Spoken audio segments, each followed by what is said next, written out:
আমাদের বন্ধুপ্রতিম ছাত্র সংগঠন যারা আসছে আমরা তাদেরকে অনুরোধ করব যখন কোনো কথা বলবে অবশ্যই এটা রেফারেন্স সহকারে কথা বলা। আমাদের কাছে মনে হচ্ছে আমাদের বন্ধুপ্রতিম ছাত্র সংগঠন বিশেষ করে ছাত্রদলের যদি কথা বলি, তারা এমন এমন কথা বলে যে কথা বলার মাধ্যমে ছাত্রদলের মধ্যে একটা এত বড় সংগঠন এটা হাস্যরসাত্মকে পরিণত হচ্ছে।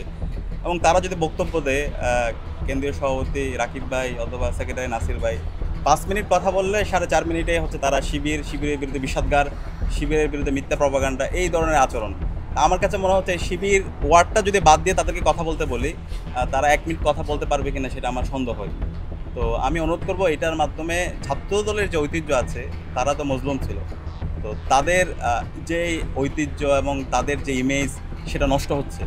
আমরা অনুরোধ করব জুলাই পরবর্তী যে ছাত্র রাজনীতি, এখানে দোষারোপের রাজনীতি শিক্ষার্থীরা পছন্দ করছে না।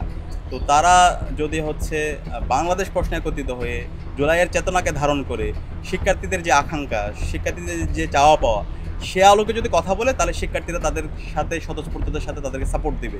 তো এটা করলে সবচেয়ে ভালো হয়। কিন্তু এর বাইরে যদি এরকম অপ্রাসঙ্গিক কথাবার্তাগুলো বলে, দোষারোপের কথা বলে, তাহলে এর মাধ্যমে ছাত্রদল ক্ষতিগ্রস্ত হচ্ছে এবং এর মাধ্যমে শিক্ষার্থীদের ছাত্রদলের প্রতি একটা বিরূপ প্রতিক্রিয়া তৈরি হচ্ছে।